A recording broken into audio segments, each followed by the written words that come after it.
Epicentro 1, CMI. Fiscalía revela alianza entre autodefensas y DAS para asesinar a Galán. Se confirma que crimen fue un complot, dice hijo menor de Galán. Caso de Sara Sofía queda en la impunidad. Juez tumba proceso y ordena libertad de madre y padrastro. Queda demostrado que en Colombia no hay justicia, dice tía de Sara. Desplazados temen volver a Ituango. Tercera dosis solo será necesaria para casos especiales, dicen médicos. Polémica política por trino de Gustavo Petro sobre vacunas. Comienza esta noche reactivación de rumba en Bogotá. Se salva Transmilenio. Avanza proyecto en el Consejo. Consejo de Estado condena a Minsalud a pagar 56.000 millones de pesos a Grupo Salud Coop en liquidación. Sede desempleo en el país. Se han recuperado más de 2 millones de puestos. Faltan todavía otros 2 millones. Sigue rescate de animales silvestres en el país.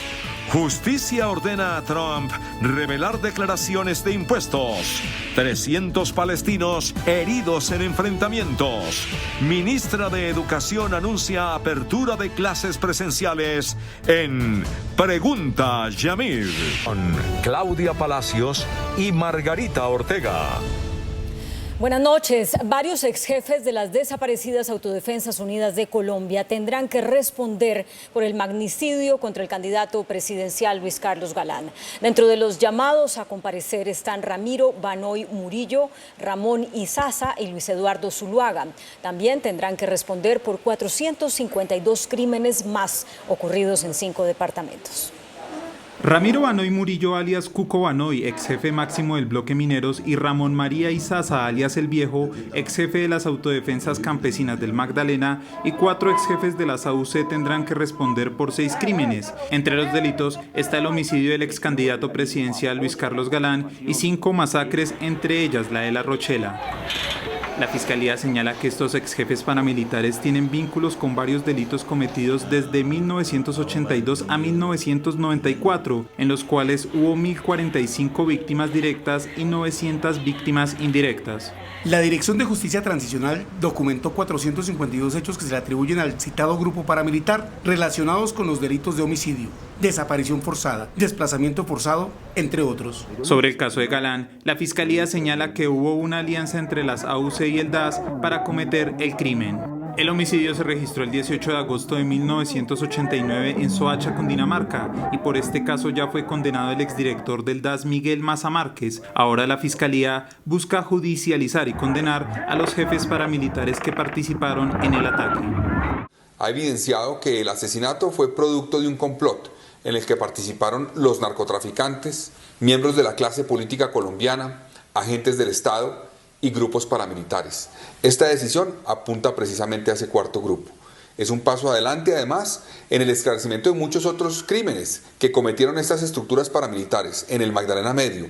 Generaron centenares de miles de víctimas. Apoyamos este avance para que haya justicia. Tiene como referencia particular exacta a Henry Pérez.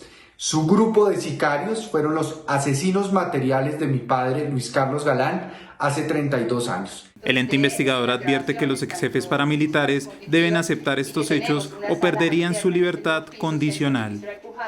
Esta noche un juez ordenó la libertad de la madre de la pequeña Sara Sofía, Carolina Galván, y de su padrastro, Nilson Díaz, quienes eran procesados por la desaparición de la menor. La Fiscalía anunció que pedirá la recaptura de las 2 personas, asegurando que no hay errores en la investigación, como lo determinó el juez. La jueza estableció que la Fiscalía cometió varios errores al judicializar a Carolina Galván, madre de Sara Sofía, y a Nilson Díaz, su padrastro. Entre ellos, que no hay claridad sobre cuál fue el rol de cada uno en la desaparición de la niña y además que no se describió con precisión si es un caso de homicidio o una desaparición forzada. Para que la Fiscalía, de acuerdo a su leal saber y entender, proceda a corregir los errores advertidos por este despacho, si así lo considera, por supuesto. Como consecuencia, la juez tumbó todo el proceso y ordenó la libertad de Galván y de Díaz. la decisión quede en firme. Por secretaría se ordenará la libertad inmediata de los imputados, siempre y cuando no existan requerimientos penales vigentes en su contra. Se volverá la actuación a la fase de indagación.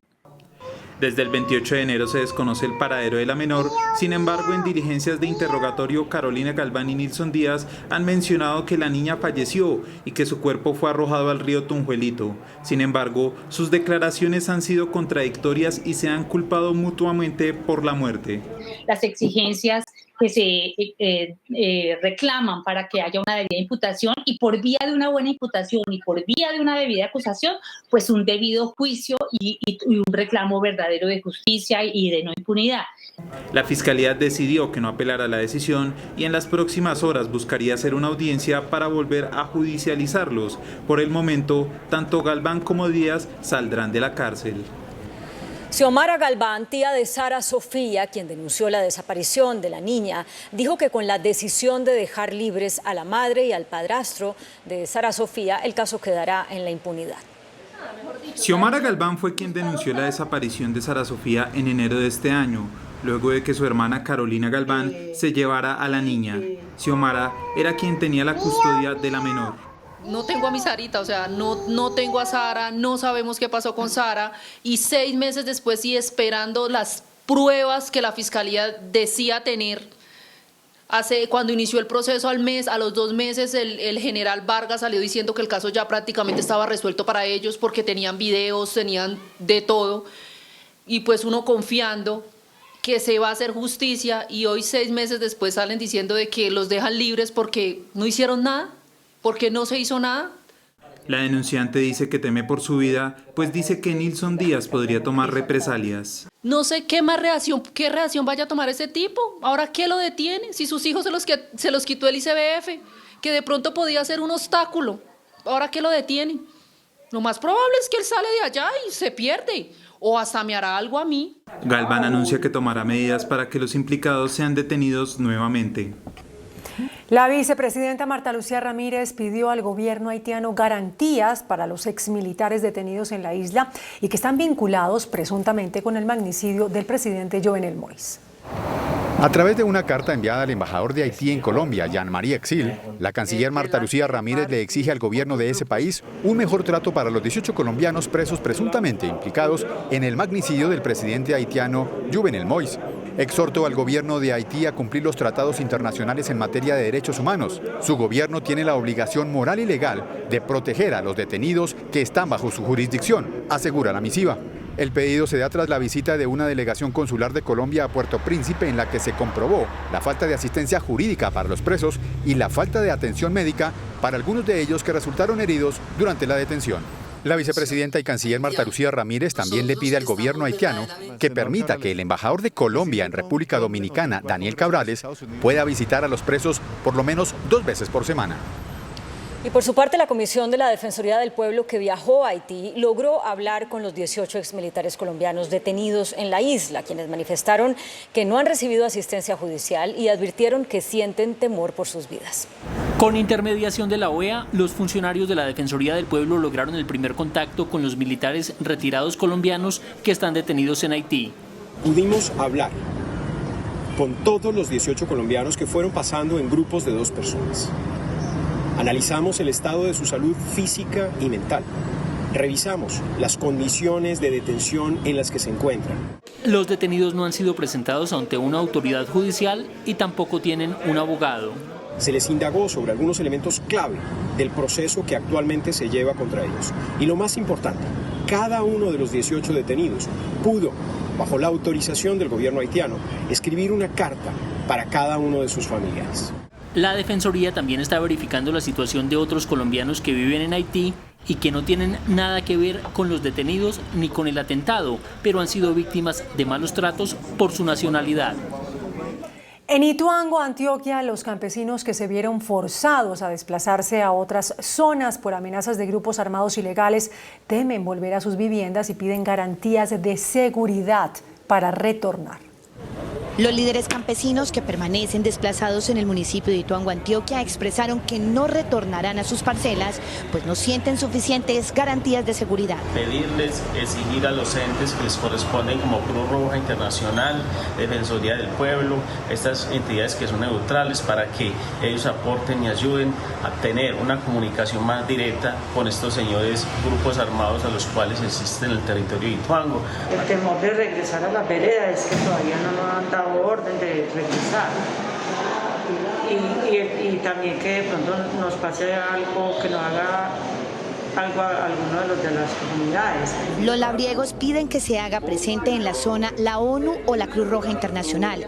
De lo contrario, se niegan a volver por temor a los grupos armados. Encontramos de que muchos de ellos no ven garantías en el retorno y solicitaron al gobierno nacional el posible acompañamiento de organizaciones neutrales como la ONU o como la Cruz Roja Internacional. Por su parte, autoridades ratificaron su compromiso para el retorno con un corredor humanitario con 250 uniformados del ejército. Y entre tanto, en Necoclí, los comerciantes están viendo cómo la economía del municipio se dolarizó por la llegada de miles de migrantes que buscan llegar a los Estados Unidos. Amigo, buenos días, bienvenidos a Necoclí, nuevo destino. Así es nombrada ahora esta localidad, inundada por miles de migrantes. Gracias a los migrantes isleños, el dólar parece ser la moneda oficial de Necoclí. Hasta una empanada se compra en dólares aquí. Lo que prácticamente ha hecho que este municipio se dolarice. Se está produciendo este cambio de moneda, entonces es normal que en las tiendas y todo, en este momento se esté comprando con dólares. La economía del comercio formal e informal de Necoclí ha mejorado. Eso hemos podido hacer casita, los que a pagar las deudas, los bancos, todo. Vea que hasta congeladores nuevos tenemos y era una lucha para nosotros conseguir cualquier cosita aquí. Lo que se ha prestado para que al municipio lleguen usureros tratando de captar a los migrantes para aprovecharse de la situación, cambiándoles dólares, revendiendo los tiquetes y hasta arrendando viviendas a altos costos. Porque hay mucho haitiano, muchos inmigrantes. Entonces. Las autoridades tienen en la mira a un grupo de personas que estarían aprovechándose de los migrantes. El ministro de Defensa realizará un consejo de seguridad del día de mañana en Necoclí. Y precisamente sobre la situación que están viviendo miles de extranjeros en Necoclí, la Iglesia Católica, por medio del director de Pastoral Social en Apartado, el presbítero Leonidas Moreno, convocó a los antioqueños a ser solidarios y a no explotar a los migrantes. El llamado de la Iglesia Católica lo hace precisamente porque se ha dado cuenta de que los migrantes, en su mayoría africanos y de Centroamérica, están siendo explotados. No olvidemos que tienen sus familias, que hay muchos que vienen, mujeres con sus niños, vienen en circunstancias muy difíciles y sabemos mejor que nadie que el cruce con esta frontera panameña, Colombia y Panamá, es muy complicada. Y por eso invita a la población de Necoclí y a la antioqueña en general a ser solidaria con los migrantes. A que respetemos, a que no explotemos, que no nos, aprovechemos de la necesidad. Que por el contrario estemos siempre generosos, dispuestos a acoger, a ayudar, a cuidar. Para la Iglesia es urgente una cooperación inmediata entre los gobiernos de Ecuador, Colombia y Panamá para resolver la migración que en este momento tiene desbordada a la población de Necoclí. Mientras tanto, en Buenaventura, en el puerto, se realizó un plantón cultural y una cadena de oración en rechazo a la violencia. Los 26 homicidios en lo que va de julio hicieron que se adelantara una semana por la paz en Buenaventura. Hoy diferentes entidades públicas y privadas encabezadas por la diócesis de la ciudad realizaron una actividad con la que con música, oración y alabanzas pidieron la paz para todos en la ciudad. Buenaventura levanta su voz con estos eventos para decir a estos violentos, que rechazamos rotundamente la violencia en nuestro territorio. La lluvia no impidió que los bonaverenses asistieran al evento para pedir que en la ciudad cesen los homicidios, extorsiones, desapariciones y todo actuar que interrumpa la tranquilidad de la ciudad. Por segundo día se registraron fuertes combates entre disidencias de las FARC en Argelia. Continúa el desplazamiento masivo de campesinos que huyen del fuego cruzado. Líderes de la zona piden al gobierno nacional inversión social en el municipio para que los desplazados puedan retornar a sus hogares. Con banderas blancas y en buses escolares y camiones de ruta, huyen los campesinos de las veredas de Argelia, donde se cumplen 48 horas de fuertes combates entre disidencias de las FARC. Lo que ha generado un desplazamiento masivo de la población. En este momento es atendida en la cabecera municipal de Argelia, Cauca. Solicitamos al gobierno nacional presencia real en nuestro territorio, una inversión social, no solo presencia militar, para que estas personas puedan retornar a sus lugares donde fueron despojadas.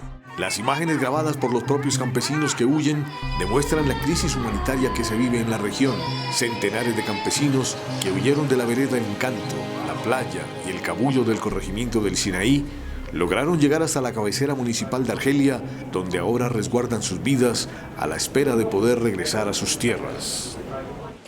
En Cali falleció el joven Sebastián Bonilla, quien recibió varios disparos hace 8 días cuando acompañaba a una ciudadana alemana, quien después fue expulsada del país. En varias publicaciones, Rebeca Sprosser asegura que ella y su amigo fueron víctimas de un atentado sicarial. Sin embargo, las autoridades consideran que se trataría de un intento de hurto. Sigue cediendo la curva de contagios por COVID-19 en Colombia. Este viernes se registró una nueva reducción en los casos positivos y en las muertes. Bajan los contagios y bajan las muertes por COVID-19 en Colombia. Este viernes se confirmaron en el país otros 9.462 contagios, presentados en su mayoría en la capital del país, en el departamento de Antioquia y en el Valle. Los casos activos siguen bajando. En Colombia a la fecha 74.553. Las personas que han contraído coronavirus, un total de 4.776.291. Las muertes a la baja, hoy confirmadas 306. Ya han muerto por COVID-19 en Colombia un total de 120.432 colombianos. Los recuperados aumentaron con otros 18.000 para un total de 4.567.701. Y vamos con las cifras de los últimos 4 días. El pasado martes, 11.426 contagios y 300 muertes. El día miércoles, 9.364 contagios, 319 muertes. Ayer, 9.690 contagios, 325 muertes. Hoy, 9.462 contagios y 306 muertes. Un informe del DANE reveló cuáles han sido las regiones y los grupos de la población con mayor mortalidad por COVID-19. De acuerdo con los registros de defunciones del DANE, las muertes confirmadas por COVID-19 hasta el 11 de julio pasado ascendían a 118.799. Las muertes sospechosas por esta enfermedad, 20.110 para un total de 138.909 fallecidos por el coronavirus. El análisis que nosotros estamos presentando a través de las estadísticas oficiales de mortalidad por COVID-19, que, claro, incorporan un nuevo grupo de muertes que son las muertes sospechosas. De esa cifra, el 61,8% corresponde a hombres y el 38,2% a mujeres. Por regiones, Bogotá tiene el mayor porcentaje de muertes por COVID-19, seguida por Antioquia, Valle del Cauca, Atlántico y Santander. El 82,5% de los fallecidos eran mayores de 55 años. Al cierre de su visita a Estados Unidos, el ministro de Salud, Fernando Ruiz, reveló que adelantó conversaciones con Pfizer y con Moderna para la adquisición de nuevas vacunas contra el COVID para el año 2022. Al concluir hoy una visita oficial a Estados Unidos, el ministro de Salud, Fernando Ruiz, informó a través de un comunicado que conversó con Pfizer y Moderna la adquisición de vacunas para el 2022, cómo están los cronogramas, cuál sería la disponibilidad de las vacunas, así como estudios que se están haciendo sobre el decaimiento de la inmunidad, sobre los recursos para la adquisición de posibles refuerzos para la vacuna contra el COVID-19. En el mismo comunicado se informa que presupuestalmente Colombia tiene prevista la adquisición de más vacunas. En Colombia, epidemiólogos aseguraron que la tercera dosis de una vacuna contra el COVID sería necesaria en casos especiales, como pacientes sometidos a trasplante de órganos. El Ministerio de Salud está explorando las posibilidades de aplicar una tercera vacuna contra el COVID-19 en cierto tipo de población, especialmente aquellas personas que han recibido trasplantes de órganos o quienes padezcan enfermedades que atacan el sistema inmunológico. Esta posibilidad se está explorando con evidencia científica el caso de Colombia para determinar, particularmente en el caso de los trasplantados, la necesidad de esta tercera dosis. También se explora la combinación de vacunas. A través de algo que se está explorando, que es la combinación entre vacunas, tenemos ya evidencia de grandes estudios de cohortes, que permite mostrar cómo se puede en personas sobre todo más susceptibles, mayores grupos de edad, con determinadas enfermedades. Por ahora, mientras se decide la aplicación de terceras dosis, el ministerio insistió en la eficacia de las actuales vacunas. Una fuerte controversia política desató el candidato presidencial Gustavo Petro, quien en un trino aseguró que la vacunación contra el COVID no sirve frente a la variante Delta. Lo cuestionaron los también candidatos Humberto de la Calle, Sergio Fajardo y Jorge Enrique Robledo.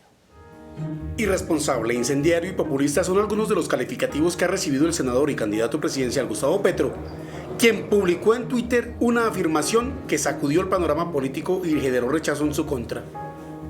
Petro dijo: muy mala noticia que implica un cambio total de la política de salud y económica. Las vacunas no sirven para el virus COVID-Delta, según primeras investigaciones. Se propaga más rápido, ya está en Colombia. El debate de salud debe reanimarse. De inmediato le respondieron los también candidatos presidenciales. Sergio Fajardo: este trino es ligero e irresponsable. Las vacunas sí sirven y salvan vidas. Por favor, todos a vacunarse. Jorge Enrique Robledo: falacia que además debilita la lucha a favor de las vacunas como arma insustituible contra la pandemia. Y Humberto de la Calle: es muy grave que voces influyentes como la suya desestimulen la vacunación. El argumento principal para descalificar la publicación de Petro es que desestimula aún más el Plan Nacional de Vacunación, justo cuando hay una campaña para hacer entender a los ciudadanos de la importancia de vacunarse contra el COVID-19. A las voces críticas contra Gustavo Petro se sumaron las de la jefe de gabinete de la Presidencia de la República, María Paula Correa. Irresponsable, la salud pública no es un tema de especulación. Y la de la presidenta del Partido Centro Democrático, Nubia Estela Martínez. Es inaudito sacrificar vidas por populismo incendiario. El ministro de Salud también le salió al paso a esa declaración. Todas las vacunas bajan la hospitalización y previenen muerte para todos los linajes, incluido Delta.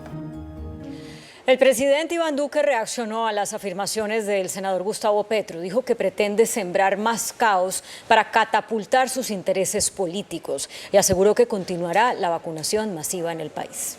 Sin mencionarlo directamente, el presidente Iván Duque se refirió al trino del senador Gustavo Petro en el que pone en duda la eficacia de las vacunas contra el COVID-19. Aseguró que solo cabe en la mente de quien quiere generar caos con intereses políticos. Los que pretenden hacer llamados para que las personas no se vacunen solamente muestran sus intereses politiqueros para tratar de catapultar sus aspiraciones sobre la base de generar destrucción en la sociedad.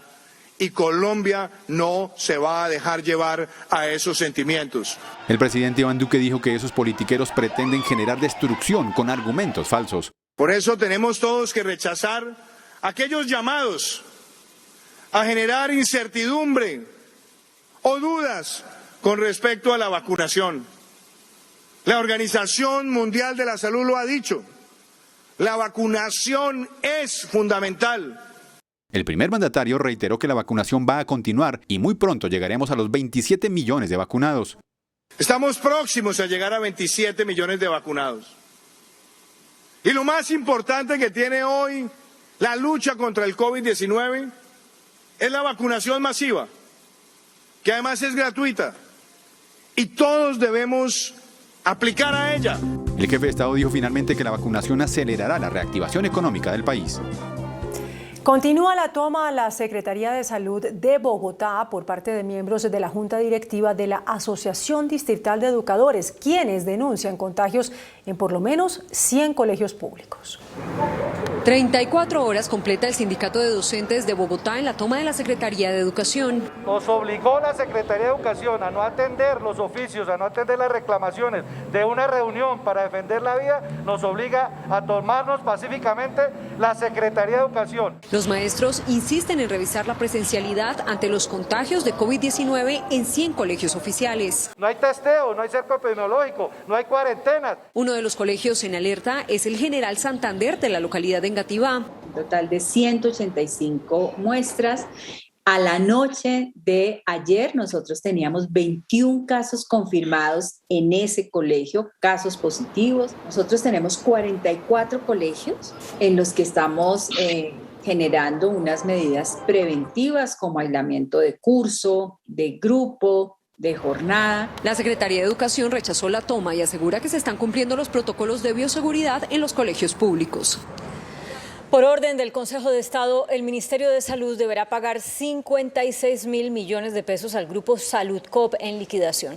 El Consejo de Estado acaba de aprobar un acuerdo conciliatorio entre el Ministerio de Salud, Saludcop, Café Salud y Cruz Blanca, con el que el gobierno queda obligado a pagarle a los procesos liquidatorios de las mencionadas empresas más de 56.000 millones de pesos por concepto de recobros de medicamentos no incluidos en el plan obligatorio de salud. La almendra de este litigio es que durante los años 2004 y 2006 a las mencionadas y hoy extintas EPS le pagaron estos recobros a mitad de precio.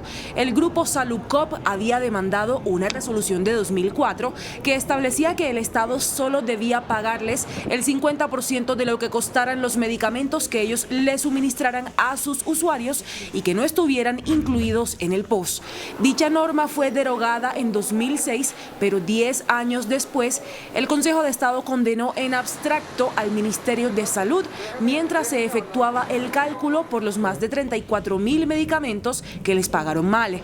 El cálculo del pago lo confirmó esta semana el magistrado del caso, Roberto Cerrato, más de 56.000 millones de pesos. Es claro que la causa y objeto de la obligación conciliada es justa y legal y, por tal razón, no se encuentra en contravía del patrimonio público. Las víctimas de falsos positivos le pidieron a la Fiscalía que asuma nuevamente la investigación contra el excomandante del Ejército, general retirado Mario Montoya, dado que el oficial aún no acepta su responsabilidad ante la Justicia Especial para la Paz por las ejecuciones extrajudiciales. En una petición presentada ante la Fiscalía delegada ante la Corte Suprema de Justicia, las víctimas de falsos positivos pidieron que el caso del excomandante del Ejército, general retirado Mario Montoya, vuelva a ser investigado por la Fiscalía.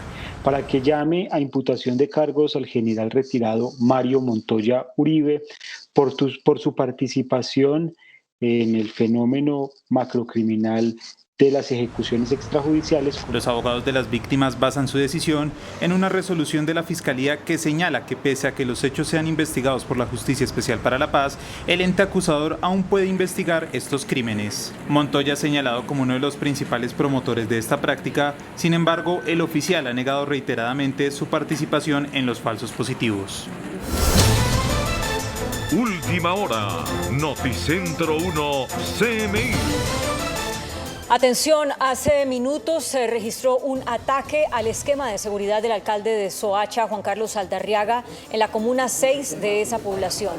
Las primeras informaciones indican que 3 hombres se acercaron al vehículo que transportó al mandatario a una reunión. Los hombres trataron de reducir al conductor del vehículo, quien reaccionó y dio de baja a uno de los atacantes. Otro de los atacantes fue capturado y un tercero emprendió la fuga. Las autoridades tratan de esclarecer, por supuesto, los hechos ya están en el lugar. El alcalde Saldarriaga no se encontraba dentro del vehículo. El mandatario ya había ingresado al lugar de la reunión que tenía. A partir de hoy, Internet es un servicio público esencial y universal, como la energía, el gas, el agua. El presidente Iván Duque sancionó esta ley que busca reducir la brecha digital que hay en el país y garantizar un mínimo de conectividad en situaciones de emergencia. Según el autor de esta ley, el representante Rodrigo Rojas, la conectividad en el país es bastante precaria. Tan solo el 35% de los hogares tiene acceso a Internet fijo y en las zonas rurales solo el 6,7%. Que las familias puedan, así como tienen el agua y la luz, saber que tienen derecho a acceder a este servicio. Que este servicio se va a desplegar en el territorio y que va a ayudar a construir calidad de vida.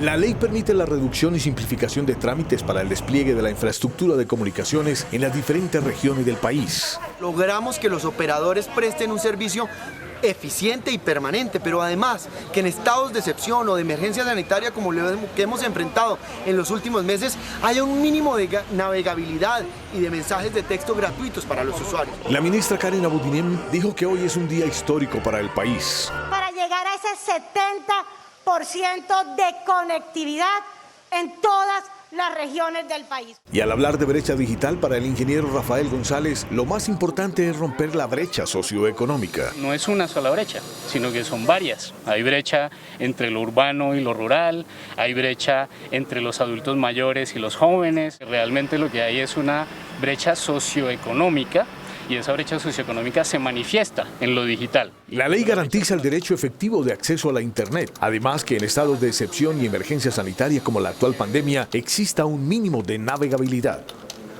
El Contralor General Felipe Córdoba aseguró que los elefantes blancos u obras inconclusas le cuestan al país más que una reforma tributaria. El Contralor General aseguró hoy que las 1.771 obras problemáticas inconclusas, a las que conocemos como elefantes blancos, le cuestan al país y a todos los contribuyentes 24.5 billones de pesos, según él, más que lo que costaría la aprobación de la reforma tributaria del gobierno liderada por el ministro de Hacienda. 24.5 billones, qué tristeza. Y entonces, mucho más que una reforma. Porque hoy la reforma tributaria está planteada para recoger 15 billones de pesos.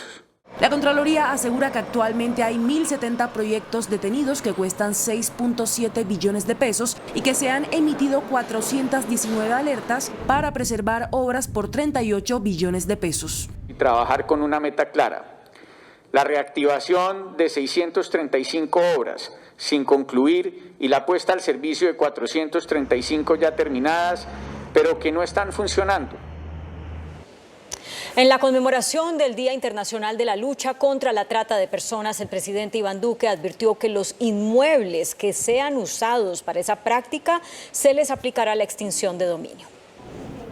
Desde Cartagena, durante la conmemoración del Día contra la Trata de Personas, el presidente Iván Duque anunció que a todos los establecimientos que se presten para la práctica de este delito se les aplicará extinción de dominio. Propiedad que se preste para esos delitos, se le aplicará la extinción de dominio.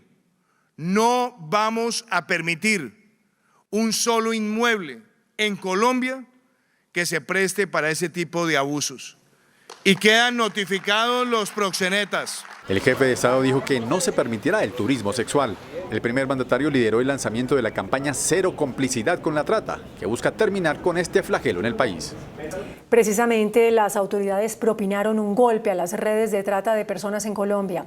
5 personas de una banda que llevaba mujeres a China bajo engaños para prostituirlas, entre ellos un presunto enlace del Clan del Golfo, fueron capturadas en un operativo. En 3 allanamientos, en Risaralda, en Antioquia y en el Meta. Fue clave la denuncia de una colombiana repatriada desde China, a quien mediante engaño le ofrecieron empleo como dama de compañía con un salario aproximado de $3.000 mensuales. Sin embargo, todo cambió cuando arribó al país asiático. Allí fue sometida al ejercicio de la prostitución. En donde engañadas, con supuestos empleos, generando compañía en temas de belleza, cuando llegaban allá les cobraban $20.000 como deuda que deberían pagar y eran abusadas sexualmente y obligadas a prostituirse. Este año, 86 personas, de ellas el 91% mujeres, han sido víctimas de este delito. En los últimos 5 años se contabilizan 1.175 víctimas. La Comisión de Hacienda del Consejo de Bogotá aprobó en primer debate el plan de rescate social para la capital, que incluye recursos por más de $1 billón para Transmilenio. La Comisión de Hacienda del Consejo de Bogotá aprobó el plan de rescate social por 1.8 billones de pesos, de los cuales 1.1 billones irán destinados a cubrir parte del déficit en Transmilenio generado por la pandemia. Los recursos se estima que pueden alcanzar hasta final de este año para poder garantizar la operación de todos los bogotanos. Los recursos restantes, por más de 671.000 millones de pesos, se invertirán en programas sociales, como renta básica, cupos de educación superior y empleo para jóvenes y mujeres. Cerca de 350.000 familias más, para completar unas 500.000 familias, van a recibir renta básica en un sistema de progresividad. La aprobación del proyecto se dio en medio de duros reclamos de la oposición por destinar el 61% del rescate social a salvar Transmilenio, por lo que anuncian demandas. Se está violando el principio de unidad de materia. ¿Por qué? Porque una administración no puede presentar un proyecto de acuerdo pidiendo plata para los niños desfavorecidos y en realidad presentar un proyecto que busca darle $1 billón a los operadores privados de Transmilenio. Al plan de rescate le resta la aprobación en plenaria. La Alcaldía de Bogotá promulgó el decreto que reactiva los conciertos y discotecas en la capital del país. La autorización rige desde esta noche. Desde hoy, Bogotá recuperó su vida nocturna. Discotecas y conciertos se reactivaron con un aforo del 50%. A partir de esta noche están habilitadas en la ciudad de Bogotá las discotecas, lugares de bailes con estricto cumplimiento de aforos, de ventilación y de protocolos de bioseguridad. Funcionarán hasta la 1 de la mañana. En los sitios de rumba está permitida la venta y consumo de licor y también el baile. De hecho, muchos establecimientos han dispuesto más que una pista de baile colectiva, lugares de baile al lado de cada mesa. Con un concierto en el Movistar Arena se reactivaron este viernes los eventos masivos. En estos eventos no se permite ni el consumo de bebidas embriagantes y los puntos de comida van a estar por fuera. En materia deportiva se realizará el primer partido de fútbol en el Estadio El Campín con público entre Santa Fe y Atlético Nacional el próximo martes. Invitamos a todos los hinchas que vayan a ir al estadio a que lleguen 3 horas antes. El decreto publicado hoy autoriza a las entidades distritales a citar presencialmente a sus colaboradores mayores de 40 años a partir del 2 de agosto y mayores de 30 años a partir del 17 de agosto. Desde hoy y hasta el domingo estará cerrado el aeropuerto La Nubia de Manizales por trabajos de reconstrucción en la pista de aterrizaje. Desde este viernes a las 6 de la tarde fue cerrado el aeropuerto La Nubia de Manizales con el propósito de realizar unas obras de reparcheo en su única pista durante el fin de semana. Este es un cierre programado para realizar unas obras de mantenimiento en la pista de aterrizaje que consisten en un reparcheo de la pista en la zona donde se da el punto de contacto de los aviones. Durante más de 40 horas buscarán renovar el asfalto y la señalización del lugar para con ello garantizar el aterrizaje y despegue de los aviones. Esta es una obra que es delicada, pero está completamente programada, consiste en el fresado de la pista. Quienes deseen viajar deberán tomar como alternativa el aeropuerto de Pereira o aplazar sus viajes por lo menos 2 días. La terminal aérea retomará sus vuelos el domingo a las 11 de la mañana. En Barbacoas, Nariño, están de fiesta por los avances en la pavimentación de una vía. El mal estado de la carretera provocó en el pasado la llamada huelga de piernas cruzadas, en la que las mujeres no tenían relaciones íntimas con sus parejas. Estas imágenes ya eran parte del pasado, 57 kilómetros de vía entre Junín Barbacoas en Nariño, donde los vehículos se enterraban. Ahora el 93% ya está pavimentada. Nos estamos preparando para el cambio de un municipio de 404 años, buscando su reivindicación en el departamento. Este es el motor de desarrollo para nuestra comunidad y para toda la subregión del Telembí. Esta es la actividad principal, terminar la pavimentación de 14.5 kilómetros, los cuales van desde la vereda Buenavista, que es el kilómetro 27, hasta la vereda del Descanso, el kilómetro 41.5. Para exigirle al gobierno nacional, las mujeres de Barbacoas durante 6 meses entraron en huelga de sexo y surgió la fundación de Piernas Cruzadas. Pues la verdad que mi corazón rebosa de alegría, de satisfacción y de ver que toda esta lucha que emprendimos hoy, gracias al Todopoderoso, se hizo una realidad. Con esta pavimentación de la vía Junín Barbacoas, más de 150.000 habitantes del Triángulo de Telembí se ven beneficiados. El empresario William Vélez fue condecorado hoy con la Orden del Congreso en grado de caballero.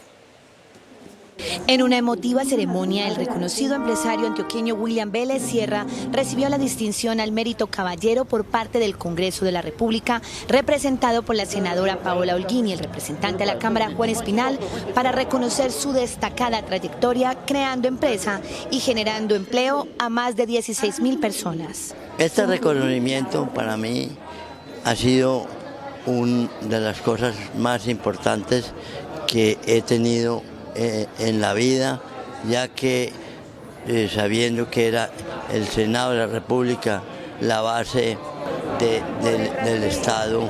William Vélez es un hombre que durante más de 50 años ha ha generado empleo en Colombia. Y no solo en Colombia, ha logrado que el nombre de Colombia vaya a otros países del hemisferio, dando ejemplo de obras con calidad, de creatividad. La distinción Mérito Caballero otorgada a este gran empresario antioqueño es una manera de reconocer su responsabilidad, disciplina y de resaltar su ejemplo para las futuras generaciones.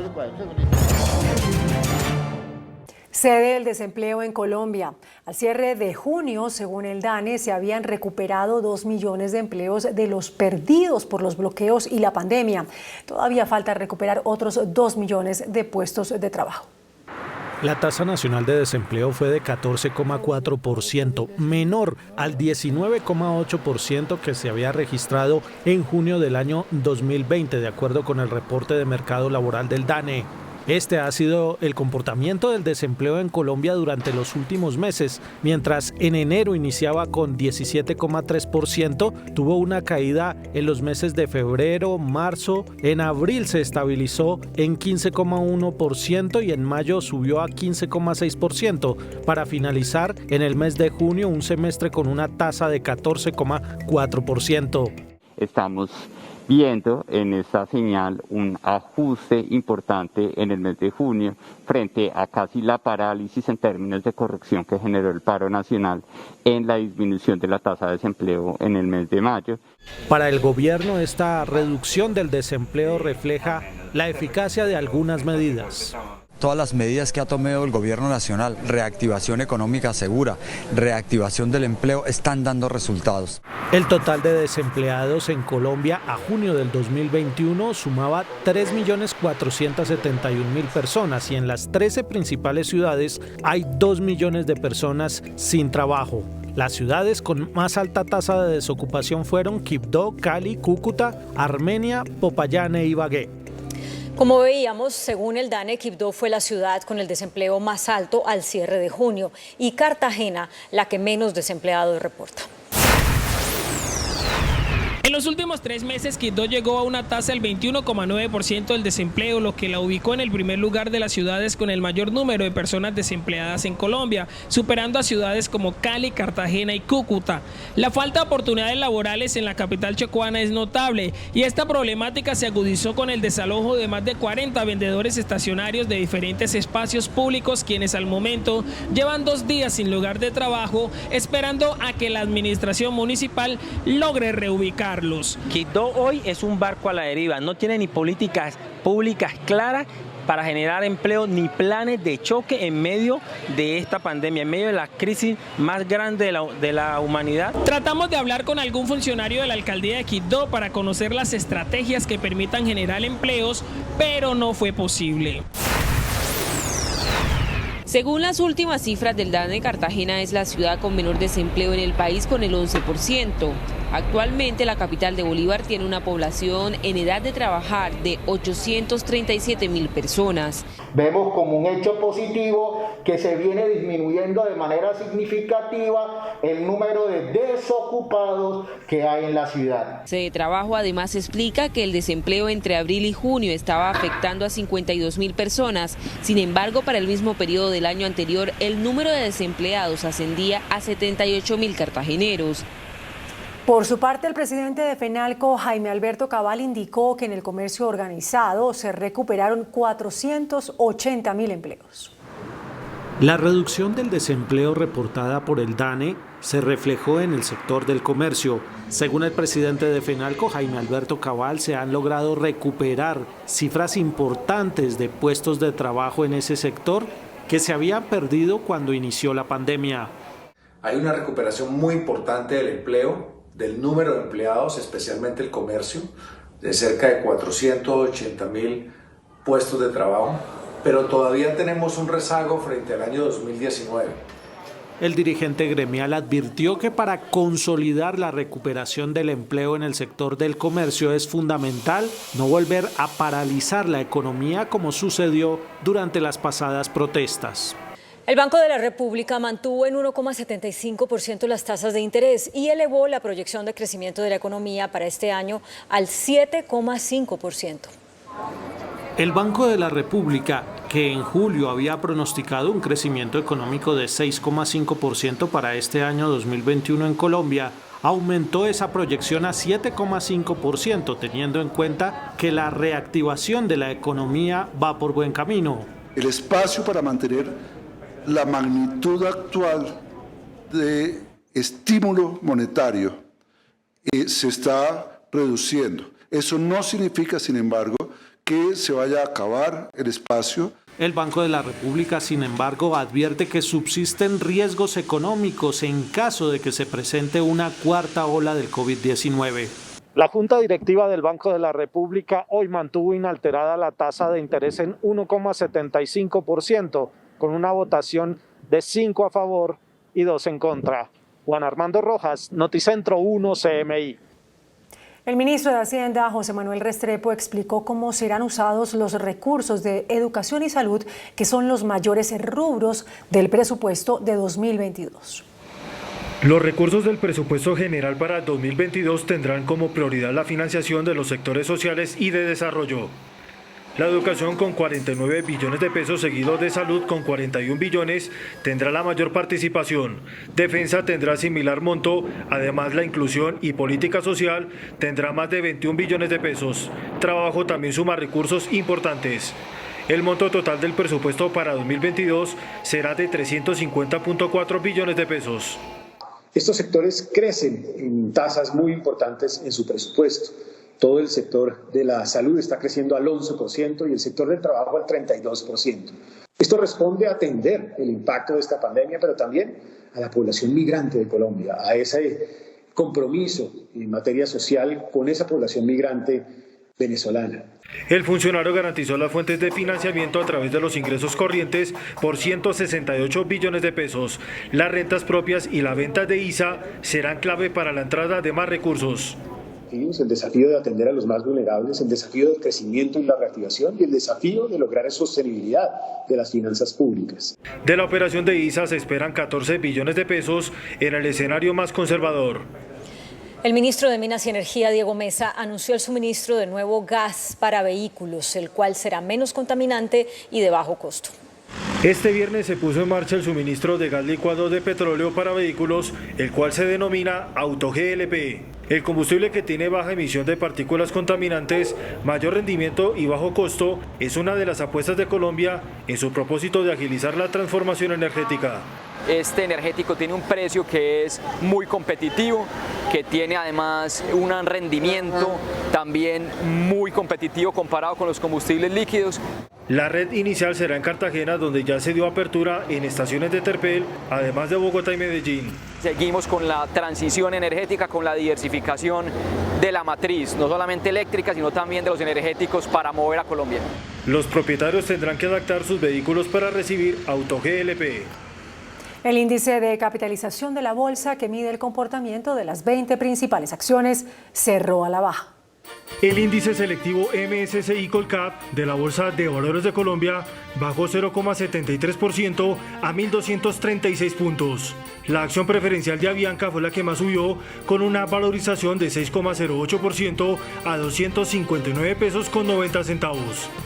La acción del Grupo Suramericana fue la que más bajó, con una pérdida de 3,03% a 17.300 pesos.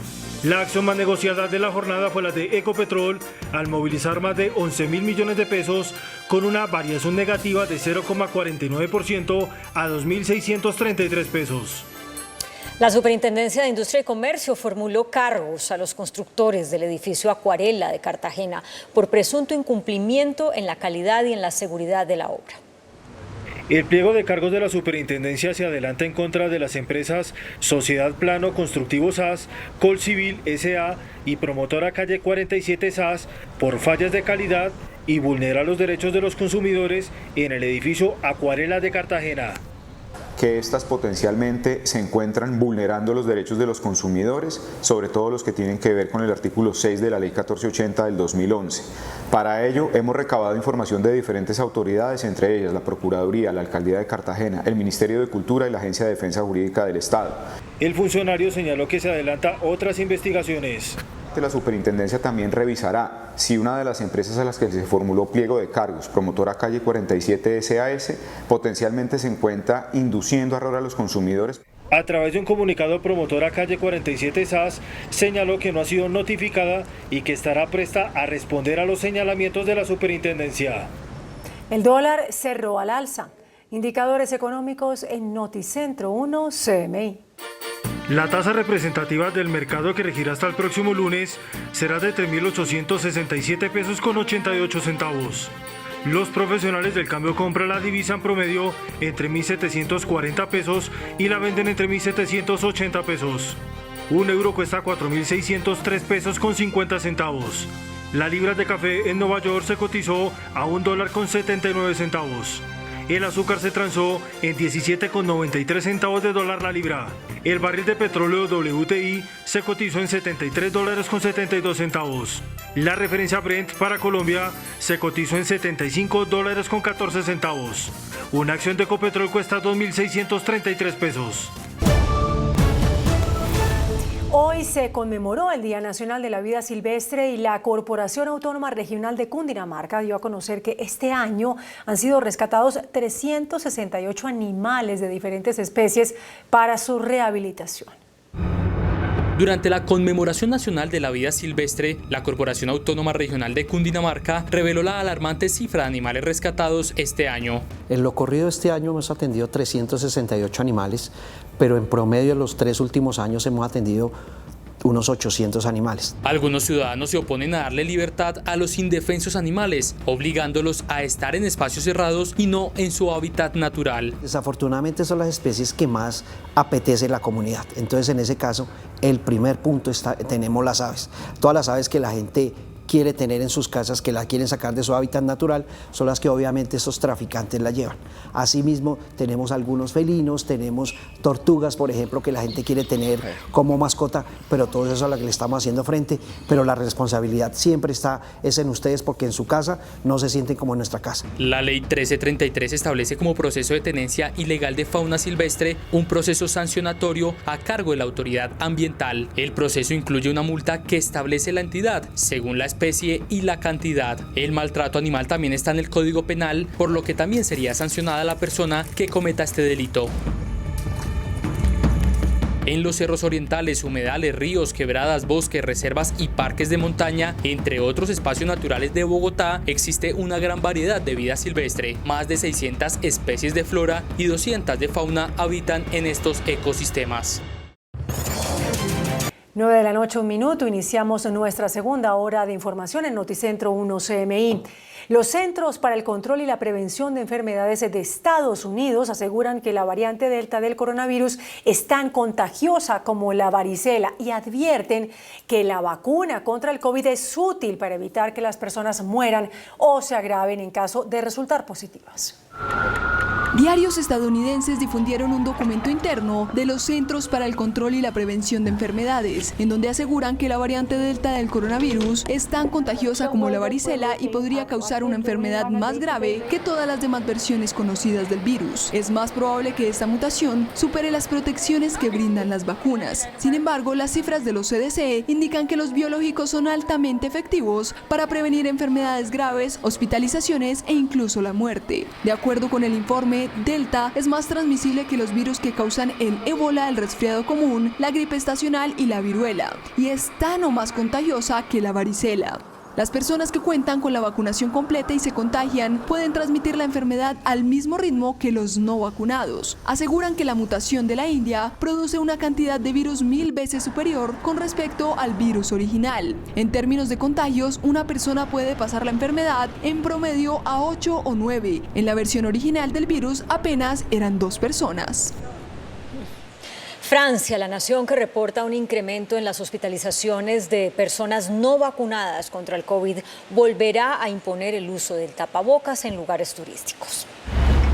El gobierno de Francia ha sido uno de los pioneros en la imposición de medidas que no afecten las libertades de los ciudadanos que ya están vacunados, pero ahora, frente a la expansión de la variante Delta, debe retornar a algunas de las restricciones del inicio de la pandemia. El tapabocas será de uso obligatorio en varios de los lugares turísticos de esa nación. Se debe usar tanto en espacios interiores cerrados como en los que son abiertos. Esta medida se conoce justo cuando autoridades y científicos publicaron un estudio en el que determinan que el 85% de los hospitalizados por COVID-19 en el país galo no están vacunados y representan también el 78% de los decesos a causa del virus. Entre el 31 de mayo y el 11 de julio, los pacientes completamente vacunados representaban por su parte el 7% de los ingresos, una proporción 5 veces inferior al porcentaje de vacunación de la población francesa en ese periodo.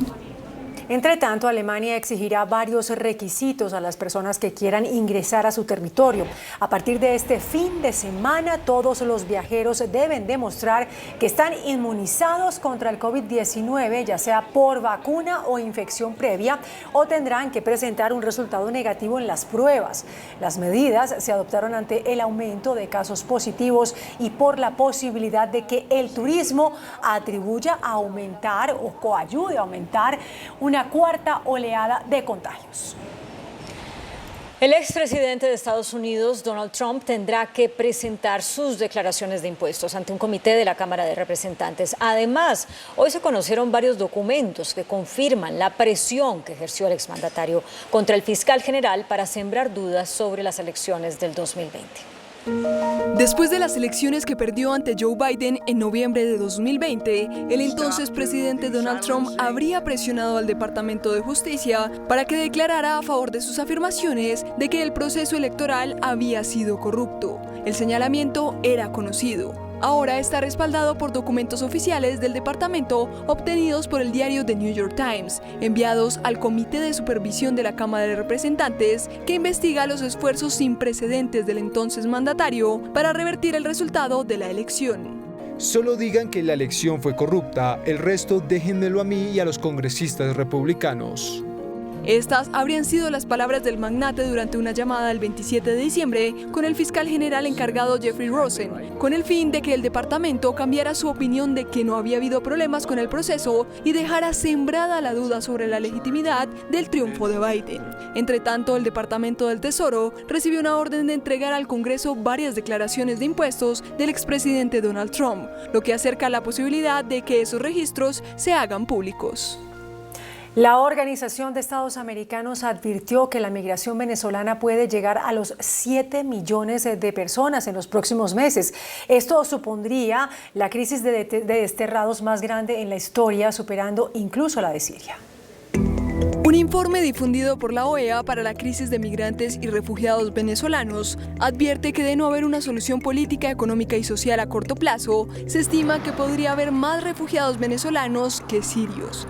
Pese a las restricciones de movilidad impuestas a raíz de la pandemia del COVID-19, el número de migrantes y refugiados venezolanos sigue creciendo. De acuerdo con la investigación, a finales de 2021 o inicios de 2022, el número de refugiados venezolanos que dejen el país podría llegar a ser de 7 millones. Colombia es el principal destino de estos migrantes, con más de 1,7 millones de personas en su territorio, seguido por Perú, Estados Unidos, Chile y Ecuador. Amnistía Internacional alertó por la represión violenta en Cali durante las manifestaciones que hubo en varias partes de Colombia y advirtió que las autoridades de nuestro país han estigmatizado y criminalizado las protestas legítimas que estallaron el 28 de abril.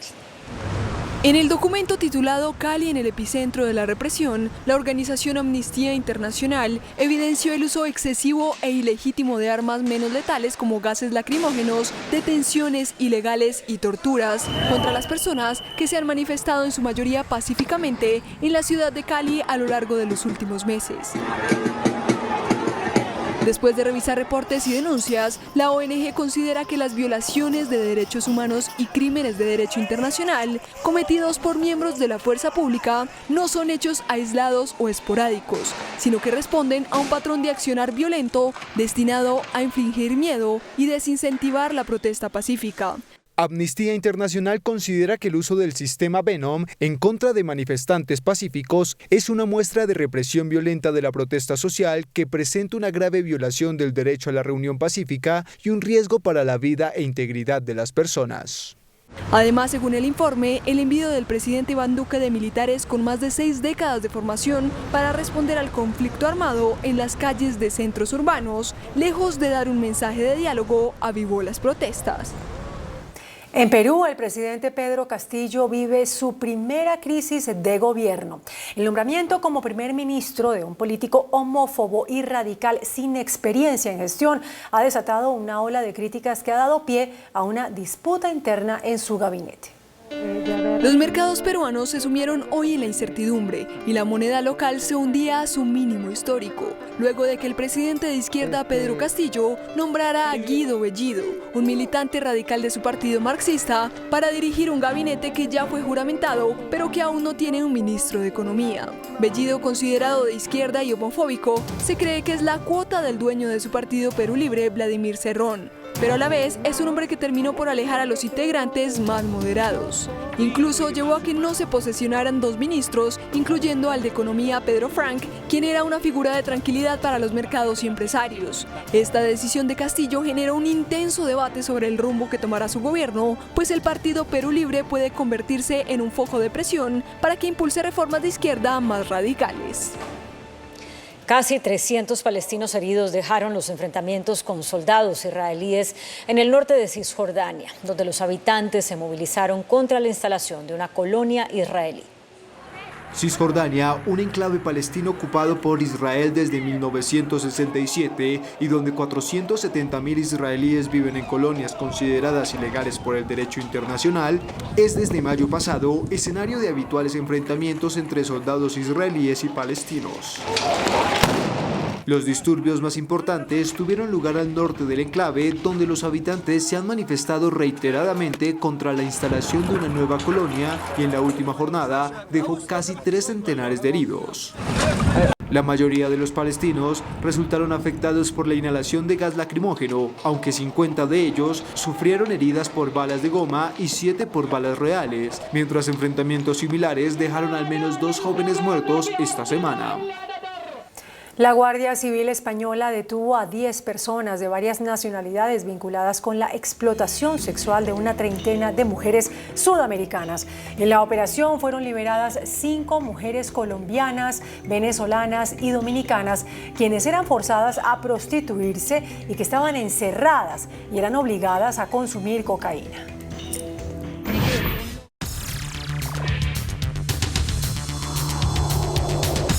Muy buenas noches. El gobierno envió al Congreso el proyecto general de presupuesto para el próximo año. Es el más alto en la historia del país, 350.4 billones de pesos. Y a la educación le corresponde el más alto. Dispondrá de 49 billones de pesos.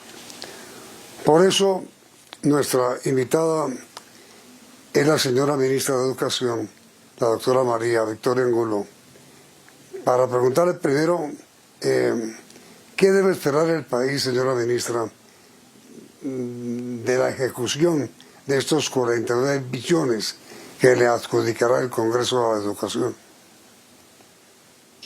Bueno, buenas noches, Yamid. Un saludo a usted y a todos los televidentes. Y tal como usted lo ha dicho, por 4º año consecutivo, el sector educación tiene la mayor inversión. Ha sido un esfuerzo muy grande del presidente por dar coherencia a esta apuesta educativa y obviamente también al Congreso, que nos ha dado todo el apoyo y que ahora, como usted dice, acaba de radicar el señor ministro de Hacienda este presupuesto, que representa un salto de 47 billones del año anterior a 49 billones, y si miramos en todo el cuatrienio del presidente Iván Duque, pasamos de 38 billones a 49, un incremento de 11 billones, que como usted me lo consulta, tiene que ver con logros y con metas que tenemos desde primera infancia, educación superior. Solo para mencionarle rápidamente temas importantes allí, obviamente el retorno a la presencialidad, la meta de primera infancia, el avance en jornada única.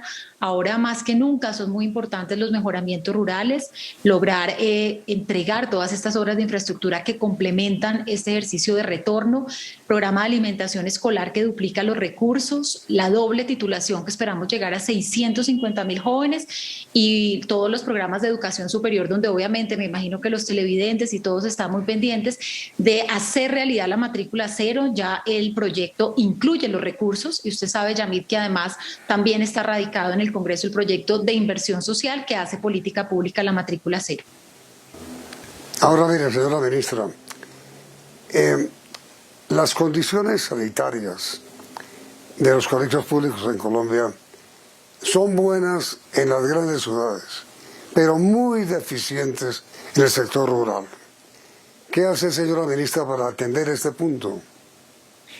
Bueno, yo le compartiría dos cosas, Yamid, justamente para atender las realidades de la pandemia. Usted sabe que el Gobierno Nacional entregó recursos del FOMI a las entidades territoriales. Para explicarle a los televidentes, eran no solamente recursos para la compra del protocolo de bioseguridad, sino para abordar algo muy importante que usted menciona, y son condiciones sanitarias. Le doy el ejemplo del departamento del Guaviare, que tenía la oportunidad de estar con el gobernador, y aunamos esfuerzos de estos recursos más regalías, y usted ve que realmente servicios de provisión de agua y adecuación de baterías sanitarias se lograron en las instituciones, y creo que en ese esfuerzo estamos. A hoy ya hemos logrado el retorno a la presencialidad en el 73% de las secretarías. Hay una revisión obviamente de cada institución para cumplir los protocolos y una oportunidad para que con alcaldías y gobernaciones ejecutemos muy bien estos recursos y de paso avancemos en el tema que usted me pregunta, que es en todas las condiciones sanitarias. Pero a ver, señora ministra, con todo respeto, ¿qué hacer para que nuestros niños campesinos tengan condiciones, hombre, mínimas condiciones de seguridad, para que tengan escuelas con todas el desarrollo para que sean bien atendidos?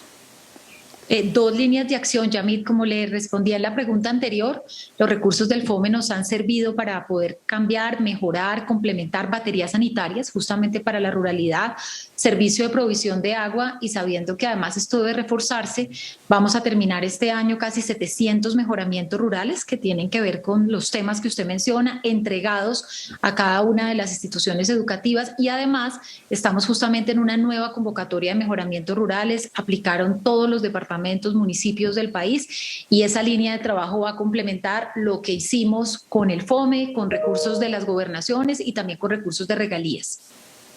Ahora, señora ministra, ¿qué hacer con los contagios? Las preocupaciones de las familias, de los padres de familia, de los profesores, sobre la exposición de los niños. ¿Qué hacer?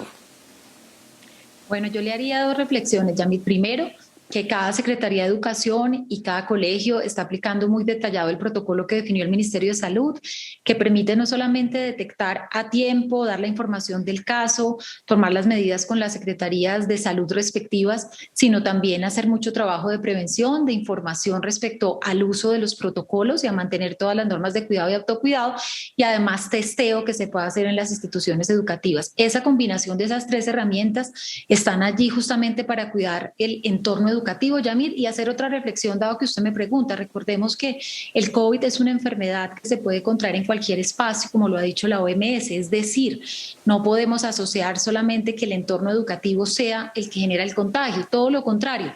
Usted mira entornos recreativos, festivos, deportivos, comerciales, y se encuentra que estos espacios tienen bastante menos intencionado el protocolo de bioseguridad que lo que usted ve en una institución educativa. Entonces, dos llamados: importante plan de vacunación, no solo para todos los maestros y maestras, llevamos en el 85%, sino para todas las familias en los rangos de edad que están abiertos. Usted ya vio que se abrió incluso desde los 25 años, que todos puedan acudir a la vacunación. Y segundo, ser muy cuidadoso con el uso de los elementos del protocolo, que básicamente son el tapabocas, el metro de distancia, la higiene de manos, ventilación y aseo de las instituciones.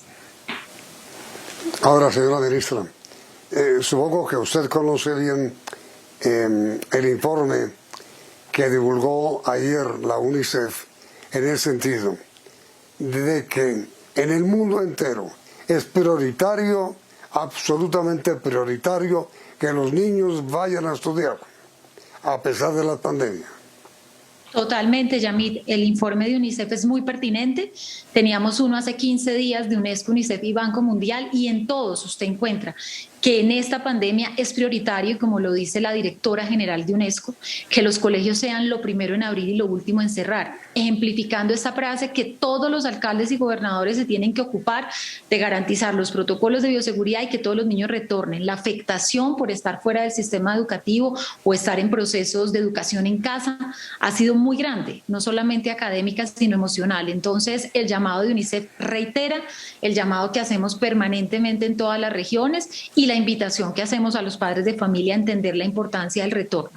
Entonces, ministra, la reapertura va a ser total para los estudiantes menores, para los muchachos, para los niños. Reapertura Sí, total de Sí, estudio. Yamid, como le contaba, el 73% de las entidades territoriales del país ya tiene apertura y tiene apertura con porcentajes entre 80 y 90% del total de las instituciones. Vemos una asistencia que va semana a semana creciendo de los niños de 60 a 70%. Invitamos a los padres de familia a que esta siga avanzando y las entidades territoriales que están próximas también a hacer el proceso de presencialidad a partir de la semana siguiente.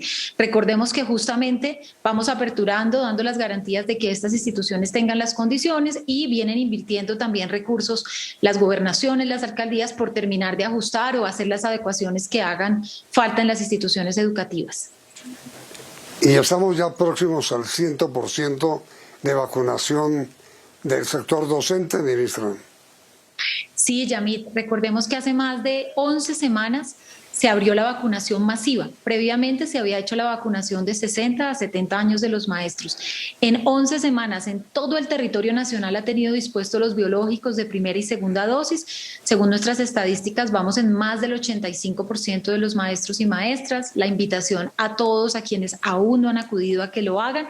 Y lo mismo en educación superior. Yamid, en educación superior se habilitó hace alrededor de 5 semanas. Esperamos con los rectores de las instituciones de educación superior ya en este mes tener culminado el proceso de vacunación. Y una noticia que les daba también ayer a los jóvenes que ha comentado el ministro de Salud, y es que se espera que alrededor de mediados de agosto pueda iniciar también la vacunación para los jóvenes. Entonces estarían todas las condiciones dadas también en educación superior y es bastante importante para que puedan retornar a la presencialidad. Es decir, señora ministra, viene ya la normalización de todas las universidades públicas. De acuerdo, Yamid, de todas las universidades en general, públicas, privadas, instituciones de educación, el país lo requiere. La reactivación del país es una reactivación segura, con vacunación y con reactivación del sector educativo. Alrededor de ello se generan muchas condiciones positivas en general para el proceso mismo de reactivación del país. Señora ministra, muchas gracias, doctora María Victoria Angulo. Muy amable por estas buenas noticias para el sector educativo. Muchas gracias, Yamid. Un saludo a todos. Gracias. Y a ustedes televidentes igualmente gracias por la sintonía y continúen aquí en Noticentro 1 CM.